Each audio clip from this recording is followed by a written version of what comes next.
All right, it's 5 o'clock, so we'll go ahead and get going with the Multimodal Transportation Commission meeting here for March 7th. My name is Dave Cronin, City Engineer, and I'm here with Christina Gherkin, and we're going to work alongside Damon Balteska tonight, the Vice Chair, to facilitate the meeting proceedings. I believe the Chair, Nick Kuzmiak, is unable to attend. The meeting is being recorded and broadcast live on the city's YouTube channel and public access cable channel 25. During the meeting, when you're not participating, please mute yourself by clicking on the microphone icon found on the lower left-hand side of the Zoom menu next to the video icon. When you're muted, a red line will appear over the icon. Muting your microphone during the meeting will make it easier for everyone to hear. You'll just have to remember to unmute if and when you want to speak. Please remember to state your name and title for the benefit of those listening remotely. You can turn your video on and off by clicking on the video icon on the menu. For the purposes of this public meeting, please keep your video on when you're participating in the meeting. When you're not participating, it is okay to turn your video off. Just remember to turn it back on when you are participating. If you are participating by phone, you can click *6 to unmute your phone. For those using Zoom, somewhere on your screen, you will see a choice to toggle between speaker and gallery view. Speaker view shows the active speaker. Gallery view tiles all the meeting participants. Individuals who registered in advance to provide public comments remotely will be called upon by name. When you are called on, please unmute your listening device and state your name before speaking. The chair will then call for in-person public comment for those who are physically present. Staff will direct them to the podium to speak while following social distancing and safety protocols. All motions will need to be stated clearly. After a motion is made and seconded, staff will call on each member individually to provide their vote. Staff will then need to announce whether the motion carried and the count of the vote. Now I will turn over the meeting to the MMTC Vice Chair, Damon Balteska. Yeah, so what are we just getting started with the study session? Is that correct, Dave? Yeah, we'll go ahead, if it's okay with you, and do roll call first, and then we'll do the study session. So I'll have Christina go through and do roll call, if that's okay. Yep. Damon Balteska. Here. Aaron Payton. Pat Collette. Charlie Bryan. Gregory Critchlow. Nick Kuzmiak. Douglas Redding. Althea Schnocky here. Schnocky, I apologize. Okay, that is roll. Well, we're going to go ahead and do the study session tonight here. I would say that we don't have a quorum for the regular meeting. We'll take attendance before the regular meeting, and if we don't have a quorum, not proceed with the regular meeting, but we will go ahead and kind of start discussing the study session item. One of the things that we've talked about in the retreat a little, and then we've talked about previous meetings is around our GIS map for that we have different transportation layers on. So I will introduce you to Micah Siebold, who's our city's GIS coordinator, and he can help kind of speak to the GIS map that we have, and kind of if you're able remotely to also get in there and open it up and try it out, please do, and see if there's any questions for us. So Micah, are you there? Can you, yeah. Do you want to share your screen, or do you want me to pull it up? Oh yeah, I can share my screen. Yeah, thank you for having me this evening and to discuss the some of the GIS maps, the mapping products that we have made available for this committee, and I think they're actually shared to the public as well. So if you go to your agenda item, I will start with the Multimodal Transportation Commission or Committee. Sorry, I probably said it right the first time. GIS map. We'll go ahead and go to that.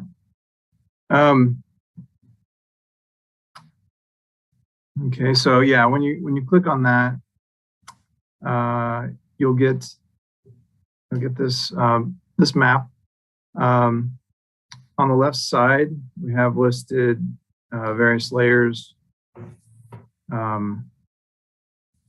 lot of different layers here. I know it's a lot of data to go through. You'll have the ability to turn some of these layers on. Probably can't see it so well, but I just turned on the safe routes to school, pending projects, and that makes these layers available in the on and off this way. And this is under the content tab. Once you turn a layer on, you can switch over to the legend and see, what you're looking at on the map. I think maybe a better example of that is if I turn on the sidewalk projects here, you'll see everything listed. And of course, everything behaves that way.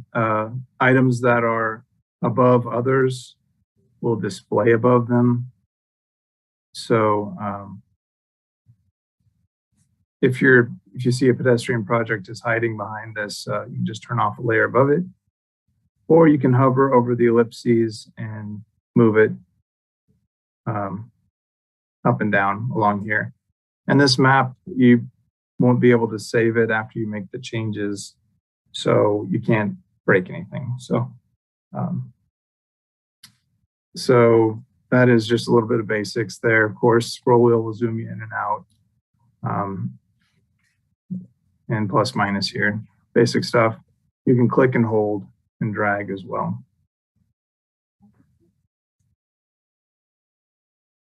Good. And so a little bit about the layers that are in here. We've got safe routes, we've got pedestrian projects, we've got bike projects. These are in the policy that that we use to kind of score gap projects.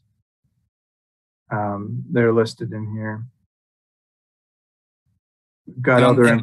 Yes. Yeah, sorry, Mike. I was going to say the bike projects are all of the identified routes in the primary and secondary network for in the bike plan. Right. So there's other bike routes. There's other designated bike routes that may not show up on that map, but those are the. Yep, there you go. So that's our. For those that aren't familiar, that's our priority network in blue and the secondary network in yellow. Right. So I guess the other thing about this, since we're talking about the bike projects, go ahead and go to the legend here. Like here's the 6th Street shared use path that is in the CIP, I believe. You can click on a layer in here and kind of see what the information is. And here's the scoring for this particular project. And most of these layers are like that, where you're going to be able to click on them and kind of see some more detailed information on it. And here's some counts that the MPO does. And you have some information on different year counts. Okay, are there any questions so far? I know I've kind of just jumped right into it without making sure everyone's with me. Yeah, Micah, this is, go ahead, Charlie. Commissioner Charlie Bryan, MMTC. I just was trying to use the stop signs, and it doesn't seem like it's coming up. It's kind of grayed out on my side. Is that just mine, or is that happening for everyone? Yeah, Micah Siebold, GIS. Yeah, if it's grayed out, that means there is a, what is it? A visibility range. So you have to zoom into like this icon that's up here. You have to zoom in close enough to see it. The reason is there's lots of stop signs and it really clutters up the screen. So I'm going to go ahead and turn this on. And another little tip is if you hold shift, you can drag a box around an area and then let go. That's still not close enough for the stop signs, I guess. Let's see here. Yeah, that one's really, this can be modified, and that's something I can look into. Okay, thank you. Yeah. There also might be a source issue on this because we are changing some layers in here, and that's one that slipped my notice. So I'll make sure to update that. Thank you for pointing that out.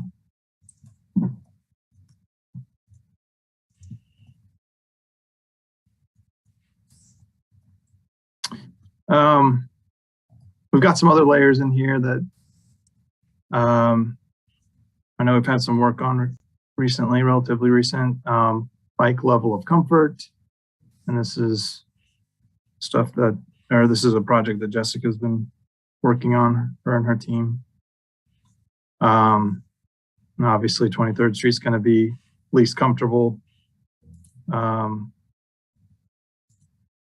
then we got a shared use path down here. So it's the whole spectrum. Yeah. 0 is the most comfortable. So I think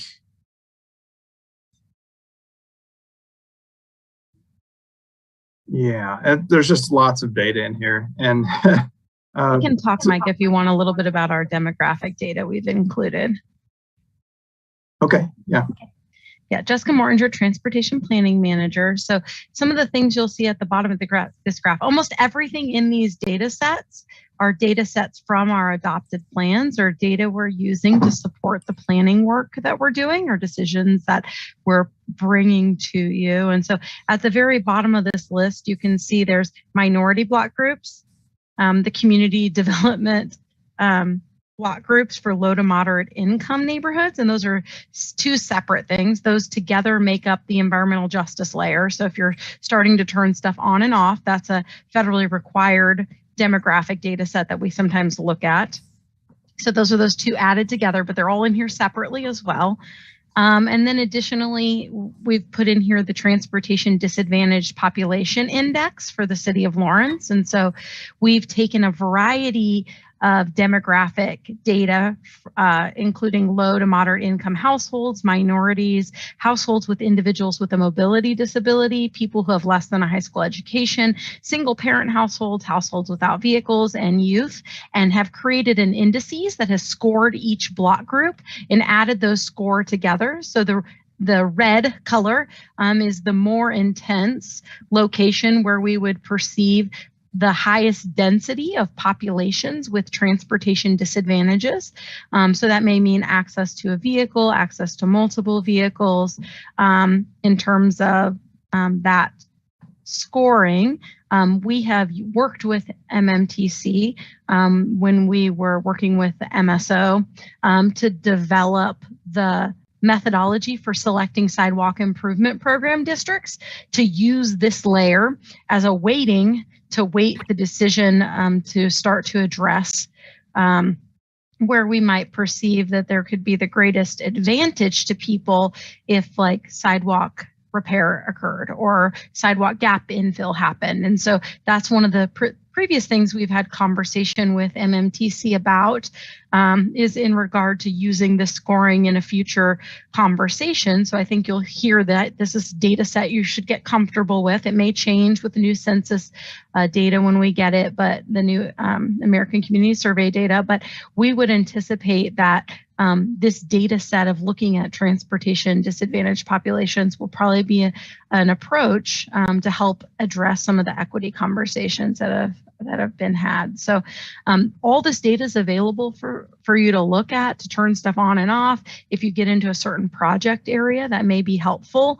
If you want to understand what's happening in an area, it might be interesting to think about transit stops in relationship to transportation disadvantaged populations. And you can do all of that in this data set. You can look at routes for service, you can look at stops, thinking about that. You could add now on sidewalk projects. So when we talk about projects that impact, if you want to go to the pedestrian projects one and leave bus stops on, Micah, but add pedestrian projects, you can start to see how this tells the story about, you can see how very easily now some of those sidewalk projects are going to very greatly support transit access, maybe in a neighborhood. And so you can start to see the level of importance that some of those projects are going to have in areas. And this is kind of all in here for you to dig into and look at. These are the high scale data sets that we're using as we're doing system planning. So for example, the Lawrence Pedestrian Plan is currently out for public comment. And one of the things in that plan, we've evaluated every one of these block groups for transportation disadvantage, along with existing sidewalk network and missing sidewalk network, and made recommendations about priorities and gap infill related to access to transit, healthy food, and parks. But that's just one example how we've used the data, and that I anticipate you'll see more of this in future conversations. But this is really built as a tool to kind of share with you some of the back end information that we have publicly available.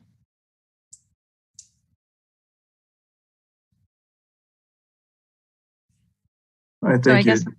Yes. Yeah, you can ask us any questions about about this map, or Micah can show the other dashboards that were linked on the agenda. Yeah, this is Damon, MMTC. I was just curious, is there a data set for, I know some of the newer bus stops include like a bike parking zone, so like someone can lock up at the bus stop. Is that a data point? That's perfect transition for the next piece that I wanted to talk about, is that you can filter this data. Just let me double check here. I think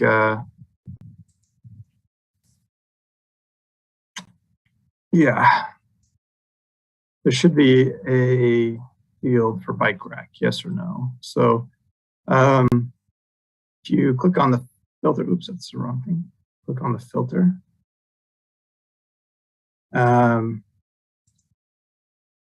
Find your bike rack or even bike repair if you're interested. You can apply the filter. And it zoomed me out. I did apply filter and zoom too. So yeah, you can see there's some stops down here with that filter. So gotcha. Cool. And you can do multiple as well. So let's add another expression. You want to know ones that have bike repair and bike rack, you can apply that filter. And didn't zoom to that, but I don't think we have any currently. That's just a possibility of something that could be at a stop. So I think that's why it's in there, but there isn't any yet. Not yet. Okay. Yeah. So if you click on that filter again, you can then go ahead and remove it. So that is one feature that you have. If you don't like how these bus stops are visualized, you can go in here. Oops, I didn't want to change the routes. There's a little tiny arrow here up here at the top that helps you go back. But you can change style. You click on these shapes here. And you could do a heat map of bus stops, but I don't know how scientific that is, but let's see here. And then I clicked on symbols, and you can change it, increase the size, just for your visual just if it helps you out. Let's say, okay, here. I'll go ahead and cancel that. So you do have a little bit of control of some of these things. I'm signed in, so maybe there might be a little bit more here than you might be seeing as far as analysis. But let me go ahead and sign out. So make sure that we're looking at the same thing.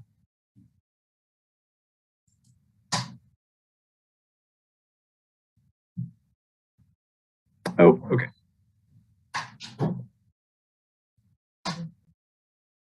There we go.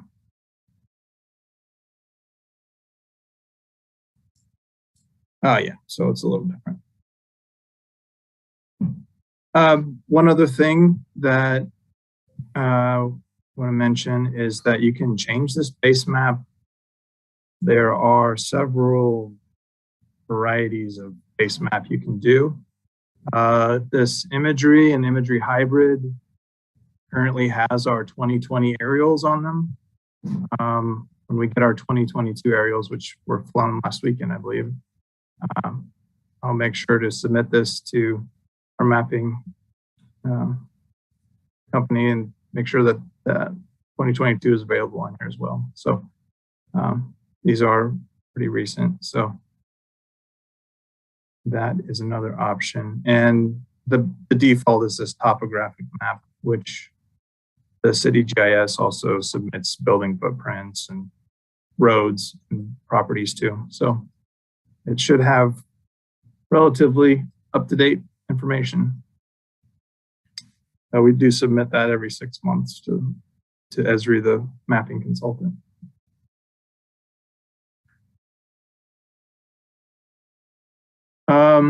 Yeah, so I think I will move on. I'll ask for some more questions here, but I can move on to the dashboard. Dashboards are specific to the pedestrian and bike projects. And there's an easier way to filter on those if it's just a little bit more interactive. So, but I can take questions before I move on. Charlie Bryan, MMTC. I just have a couple questions around some of the data that I'd be curious if it's available. Data around enforcement, like speeding tickets in particular, maybe parking violations. I'm just not really sure, but I'm wondering if there's been any discussion about what type of enforcement data could be included in the map. And then similar, and I thought there might be data around speed, like when there's been any studies of, you know, volume of traffic and speeds. I don't know if that's available. And then I was trying to understand the traffic volume data, but I just not sure I understand how to interpret it. So yeah, traffic counts.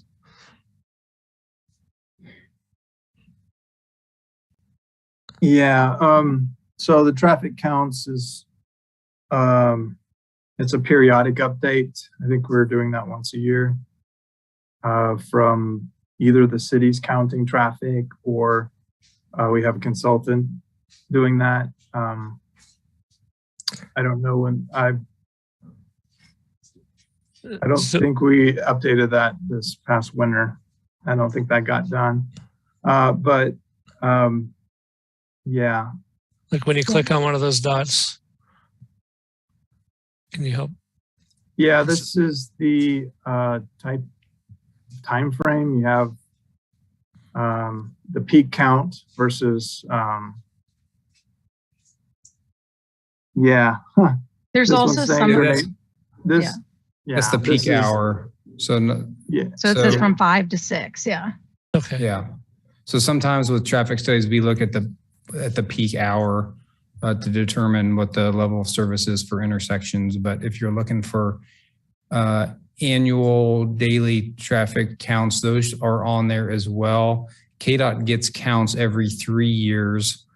And I'm not sure on our traffic counts layer Micah, if we have those differentiated or not. Can try a filter, Micah. I think they should be. Yeah, because I've seen them on a different layer before, but if you're looking on, ADT. Mm-hmm. So basically AADT is greater than 1 would filter it for you.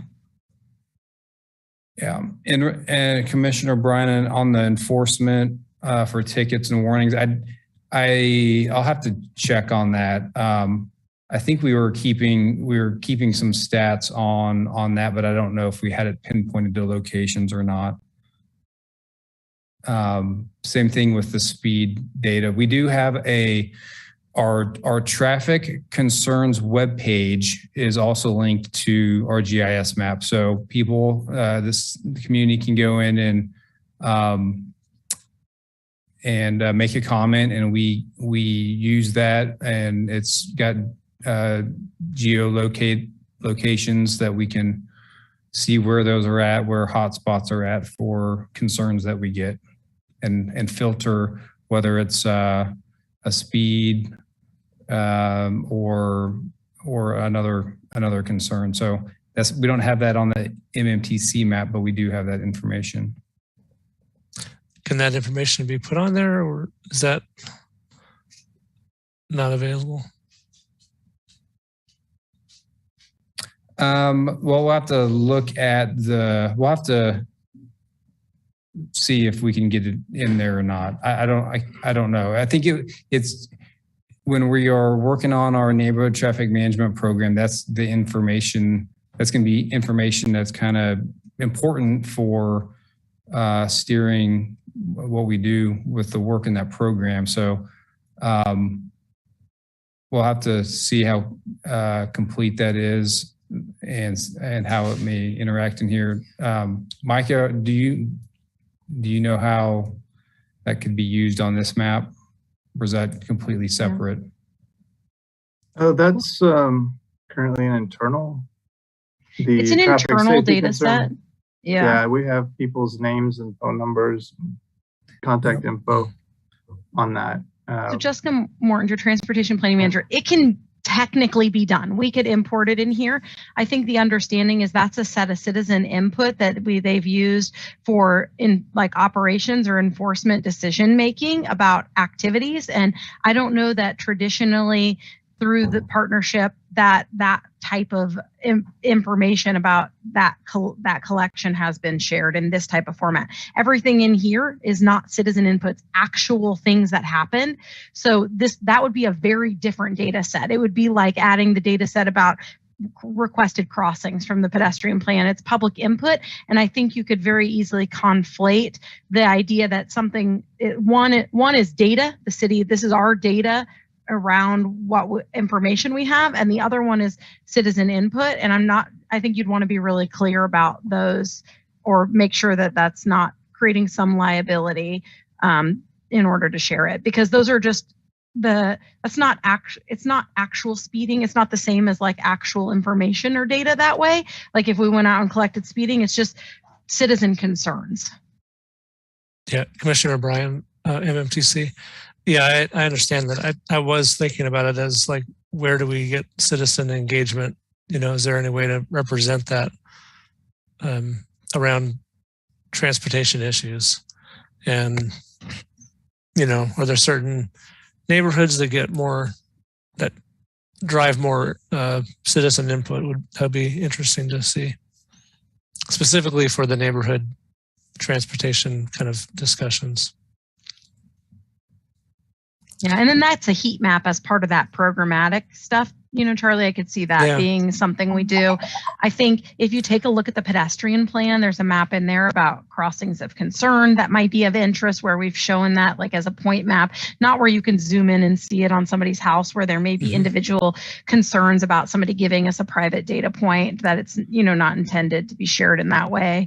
I think a heat map would be really helpful. Just even some of the other things like the traffic volume dots are really kind of near impossible to kind of understand from the systems perspective.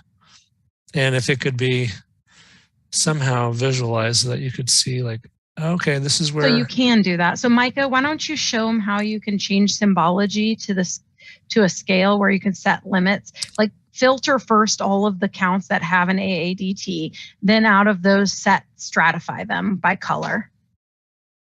Because I think that's what you're looking for, right, Charlie? Yeah, and I'm just thinking like, the defaults on some of these, it would be useful to, to help us. I mean, I think some of us are a little more familiar with GIS, and it's great to have Micah here to kind of do this, but I don't know what everyone's comfort is with trying to tweak this and understand what it means. And it almost needs to be a little more guided is what I'm thinking. Well, and Charlie, maybe part of that is how people use it is, I guess, we've had this conversation the last time also, which is how do you want to use it? And I think people, one, I don't know that right? You need to test it out and understand how the data works. And dive into some of it to figure it out, because we can't show you, we can try to show you a lot of nuances like where stuff is in the data sets, but until you dive into some of those and understand how many layers, it's a question of how many layers do you add to add confusion versus showing the data in a lot of different ways. And that's the challenge. And then, like Micah said, in some of them, depending on how far out you're zoomed or far in you're zoomed is level of detail and turning stuff on or off, like what relationships are you interested in seeing? I'm trying to just give some feedback. It may be useful to put together a group that can spend a little more time, because I get it. I mean, right now it's just the dots, and I can click a dot and I can then look at the elements of that data point, but I'm not sure, like just as you kind of guide Micah and say, make sure the ADT is this, like most people aren't going to know what to visualize out of all the elements that are available when you click on a dot, and what might be the best way to visualize it. That probably needs more.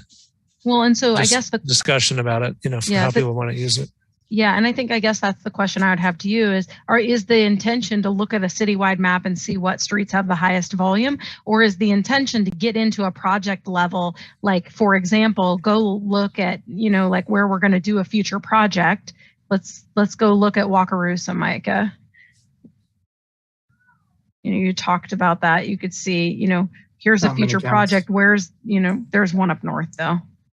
Okay. I'm just saying where something is, and you could click, say, oh, like what's the count here? What does it look like? Oh, they did a PM peak. Whether that matters, or if you're just looking for AADT, you could see where those are. And is the value of this data set really system wide? Because if it's that, then we have a separate thing out of the travel demand model that visualizes the segments differently based on volume. It's a projection or a proxy if you're just looking for that. So it kind of depends how you want to use the data, and that's the danger in putting together a really robust data set, is that it's only as good as you can understand how it's useful. I think it's a bit of both. Like I would want to understand, okay, ADT in that case was what, 1,200 and something, but I don't have any way to understand that with the context of the rest of the community. And it would be helpful to know, oh, this is one of the busiest intersections, maybe, and then, okay, a busy intersection looks like this. When I click on that, I can look at it and say, all right, 1,200 in an hour is busy. I think I would want to be able to zoom out and see that system kind of perspective, but also zoom right into it and understand what's happening in this neighborhood or intersection or roadway. Yeah, and that just might be symbolizing the data in some different ways, whether it's this same data set or a different data set brought in. Because Micah, what I'm thinking, like in regard to what Charlie just said, like thinking about the travel demand model flow lines where we're looking at lines, it's not exact volume, but if you're looking at like how does the system interrelate to each other, our model has placed those volumes on lines that then can be shown by thickness and color.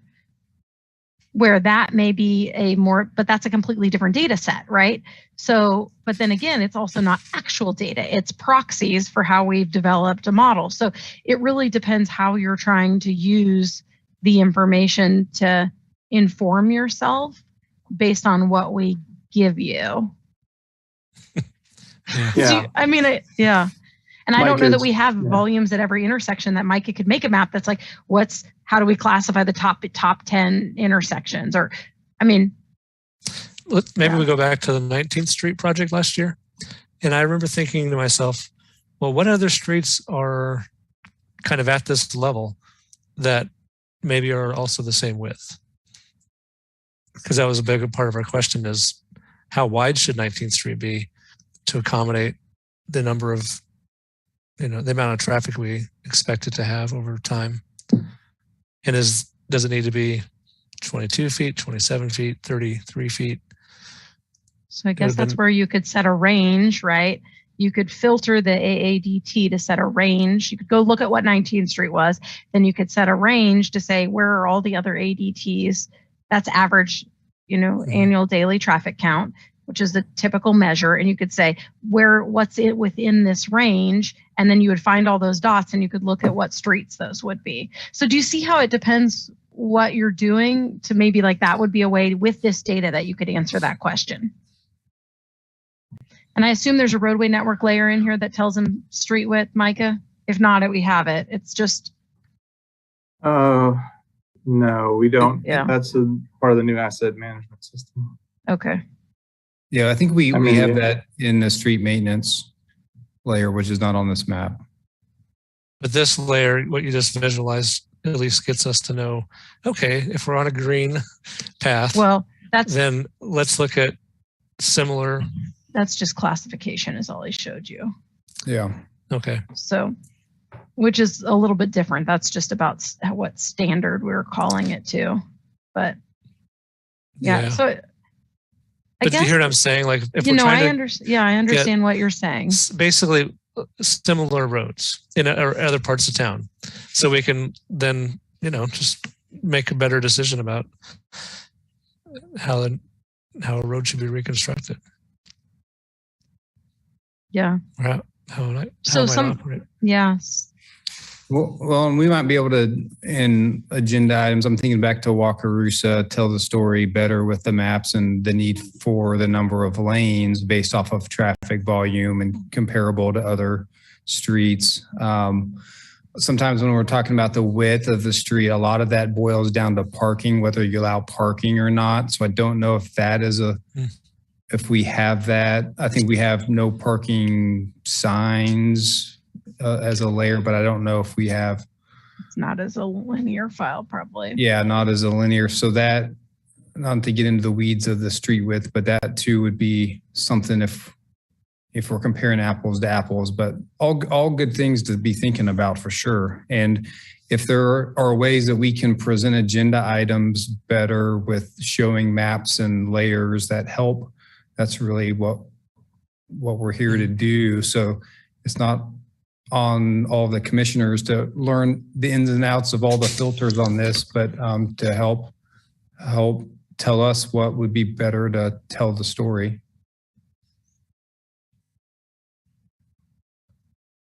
Well, it looks like you've made some changes since the last time I looked at this. Yeah, probably just data sets have been updated. Yeah, I added some and they're at the top now. And so I can go and organize this a little better. After I've signed out, I realized you can't move the layers. That was because I was signed in. But since we've made this accessible to everyone, we don't have sign-ins. We'll be getting an updated crash data information here for too long. So I think we're going to be working to get more up-to-date information through partnership with KDOT. So right now we've just have 2017 to 2019, but we're going to be able to get more live time information on crash history. And when we look at that, we usually look at the past 3 years. So if we're doing that today, 2017 to 2019 is pretty out of date, but we're going to be getting that updated this year.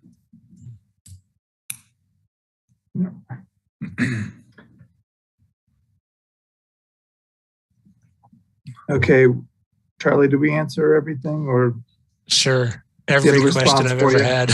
I had just one other curiosity. If we're signed in and if we have an account, are we then able to adjust the order of these or add our own data? Is that possible? Yeah. Okay. That is possible with account. Okay. But he's talking about with his like a work account, his own work account at a different agency or stuff. No, I'm actually thinking about just, I have a personal account. Oh, okay. So just wasn't sure. Okay. What, I'm not sure about that then. Yeah. Oh, all right. Maybe I'll just try it. Charlie, I would add, I think part of this process is, like Dave said, for us all to learn. So if there's something as you get into, you have an item on the agenda, right? And you're thinking, oh, let me go look and see what's here. And it brings up a question for you.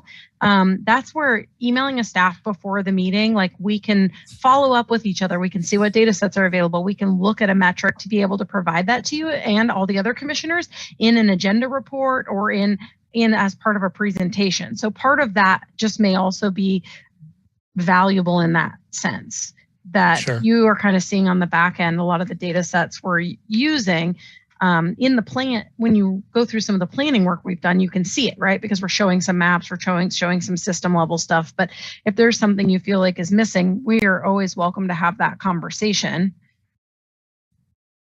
Yeah, I think, that's kind of what we've been trying to do is use it as best we can. Ask questions about it, ask for changes.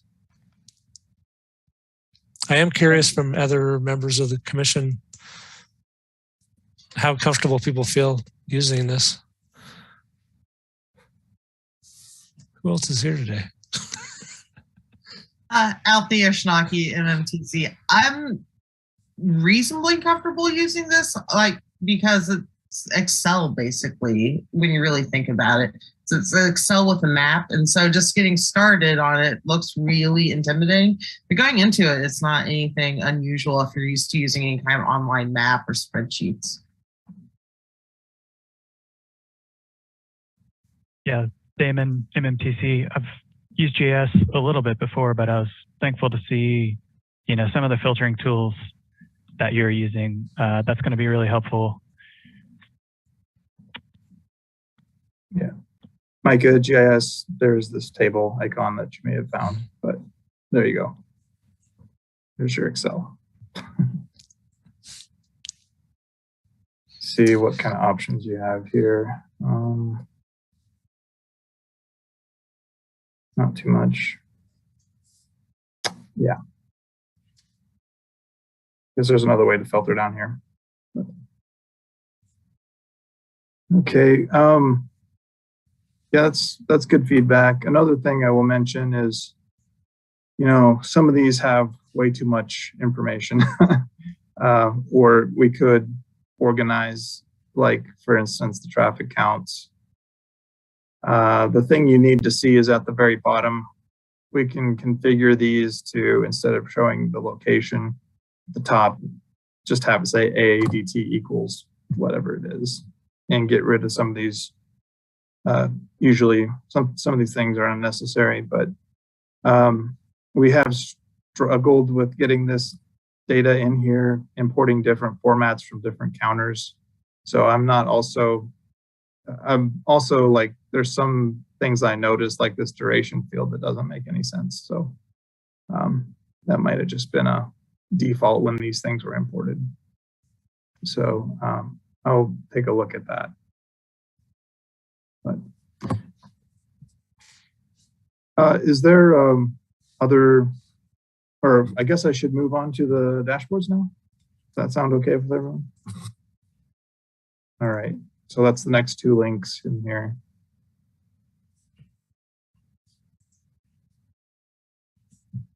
All right, so yeah, this is the project list for the bike gap, the prioritization policy, the non-motorized project prioritization policy, which I think I mentioned it at the retreat as well, but that is something that we're going to look at updating this year. But right now it gives you some heads up indicators of how much has been completed or completed by development, and what's selected for the upcoming next 5 years, which you can see we've got some estimated costs for the next 5 years based on work that that's been done by Jake and MSO. So we've got our breakdown of this entire list. So we've got 14%, that's CIP. So if you click on that pie, you will see the filter on the map. And just click outside of it again to turn that off. There is a tiny sliver here as well. So I'm going to click this expansion.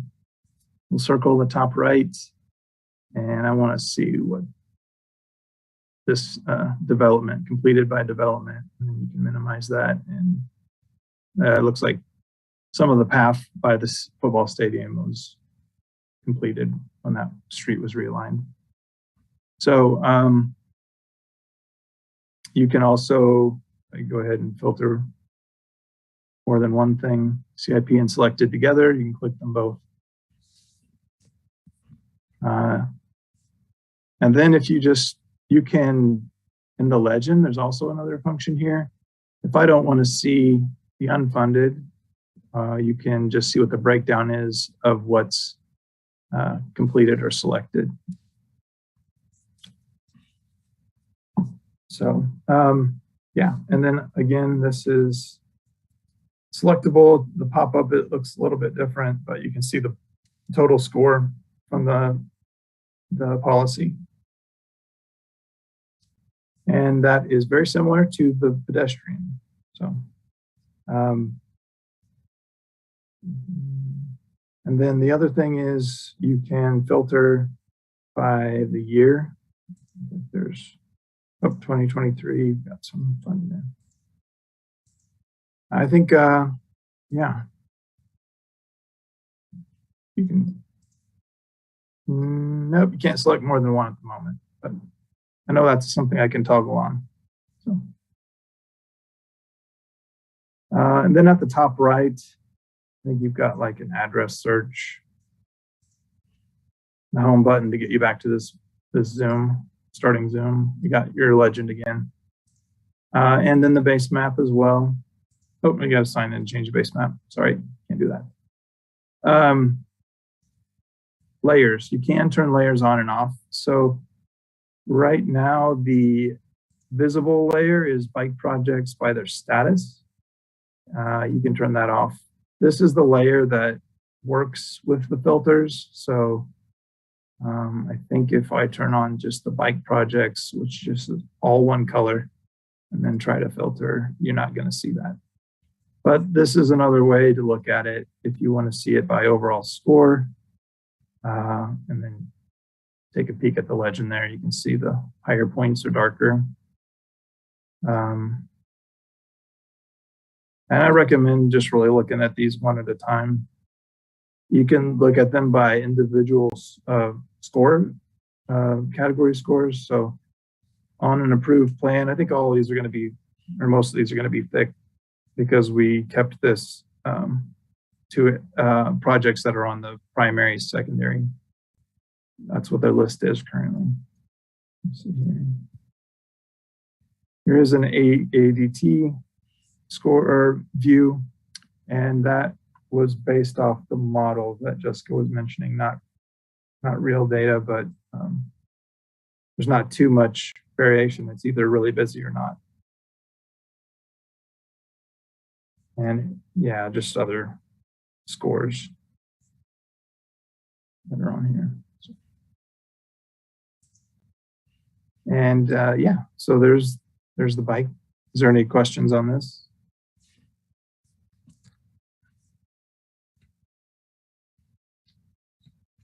Charlie Bryan, MMTC.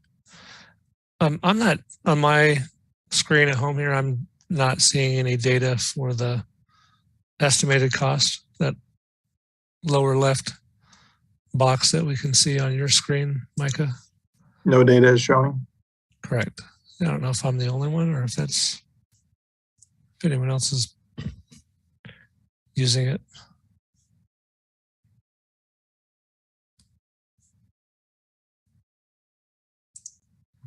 Is anyone else having? I can see it. I don't know if I have any special privileges, but it's showing up on mine. Okay. I'm just using the links that were in the agenda. Okay, yeah. I don't know. Have you tried refreshing and then? I'm refreshing right now. And then other time, and sometimes it's like a browser update that makes weird things happen. If your browser needs an update, that's not always true, but or try it on a different browser. Yeah, I am not signed in, and I clicked on the link in the agenda, and it shows up for me. Oh, shows up on a different browser. Okay, it works now. Okay, perfect. Thanks. So this is Damon, MMTC. One question I have, just because we have you have future plan projects up to, looks like 2026. I was just curious, do we know when our, the priority bike network, I know the other map had that in blue. Do we even know yet or quantified, when we expect that priority network to be completed?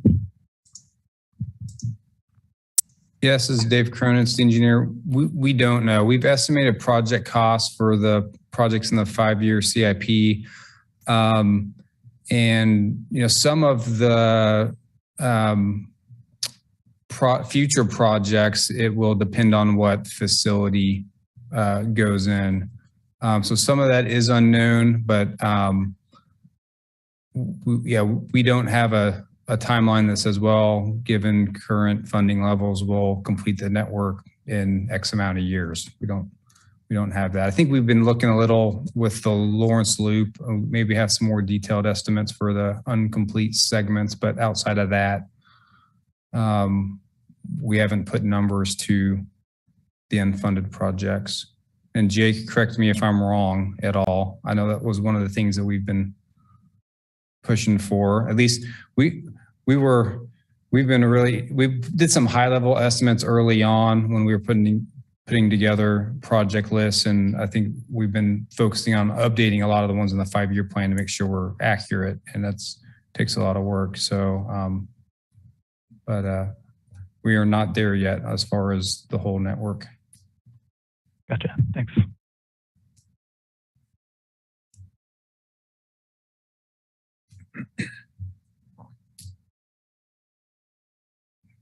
Charlie Okay. Bryan, MMTC. I was just going to add in there. I don't remember the date for the sales tax funds to be, that's a 10-year vote on bike ped funding. So I guess one thing in response to your comment or your question, Damon, is this funding is in large measure because the community voted on kind of setting aside funding from the sales tax dollars, and that sunsets every 10 years. So there's a lot of unfunded stuff, and if there's no funding after that expires, then we're going to go back to where we were a few years ago in terms of Gotcha. Challenges to make progress on this. Yeah.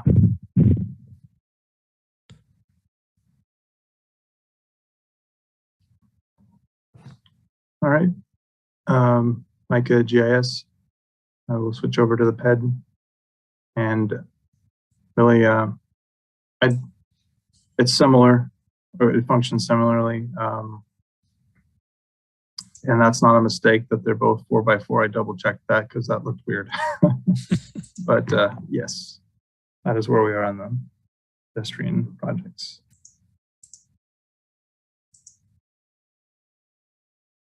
And similar filtering capabilities. So.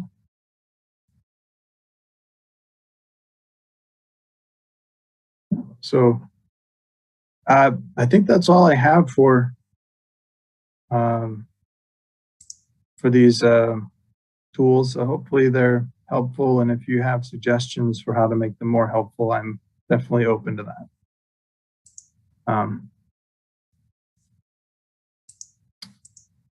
So yeah, welcome your feedback.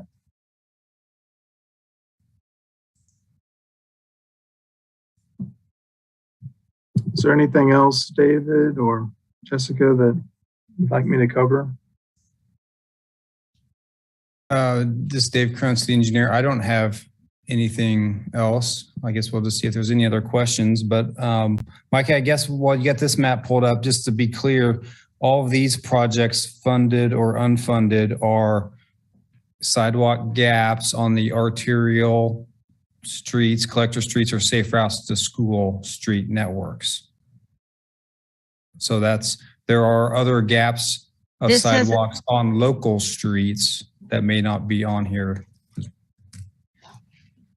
Yeah, Jessica Morringer, Transportation Planning Manager. Mike, I think this map also is the edits we've made or what we're proposing for pedestrian plan gaps too. I see a few projects that are added that are our access to park, access to transit, access to food gaps. So that may have got edited on the authorized data set, yeah. Okay, Micah GIS. So some of these shouldn't be on there.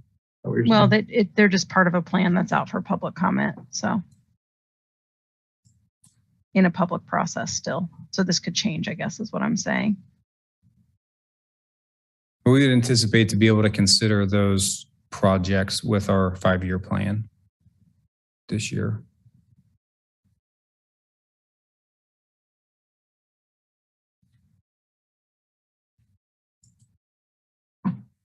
Okay.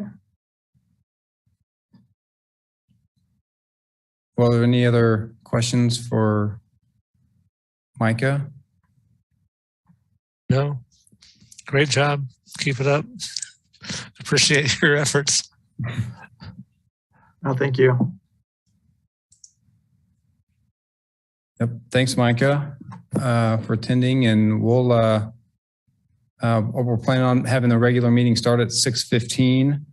I don't see Douglas yet. We are still one person short of a quorum. He indicated he was going to be able to make the meeting, so I'll follow up. 1 second here. I got an email from him that he will not be able to attend just now. So we require 5 for a quorum, and I believe we just have 4 tonight. Commissioner Brian, Payton, Waltuska, and Schnacke. So without a quorum, we're going to have to cancel the meeting. But I ask everyone to come back at 6:15. That's the time for the regular meeting. And if there's not 5 at 6:15, then we'll adjourn the meeting. Commissioner Collette was traveling and was a maybe. And we'll reconvene at 6:15 if that's all right, and then make the call at that time. Thanks. Okay, sounds good. Thanks, Dave.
that is, there's a link to that web page on the by clicking on that agenda item.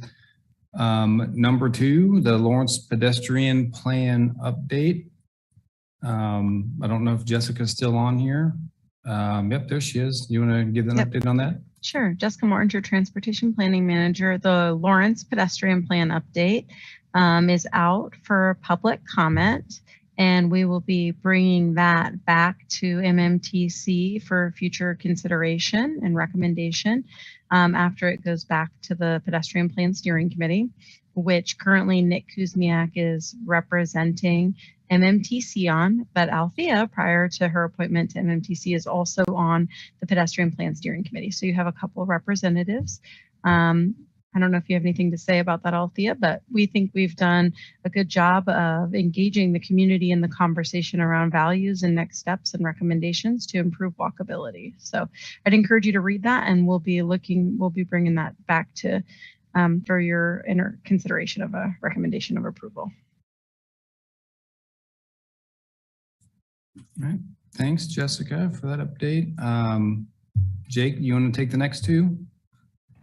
Sure. Good evening, everybody.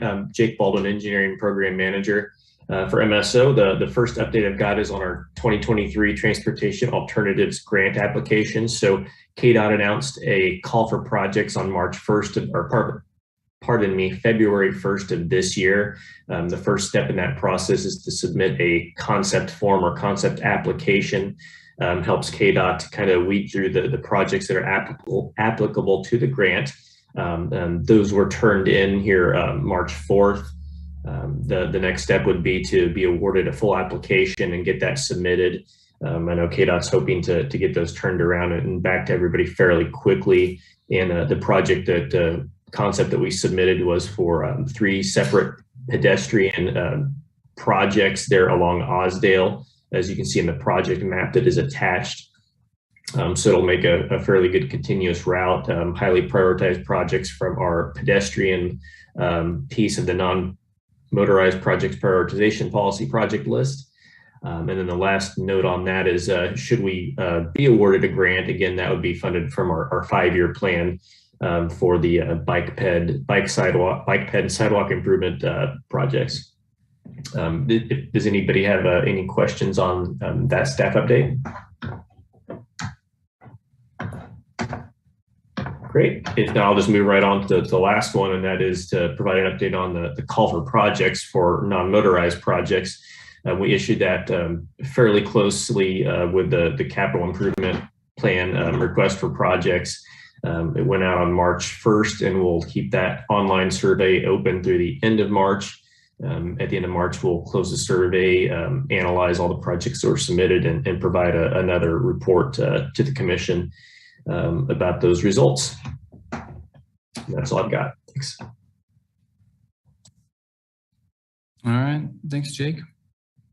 Well, with that, we'll end the meeting tonight. Didn't call the meeting to order, I guess, without the quorum, but we will plan on meeting on Monday, April the 4th, and we'll bring the draft work plan to that meeting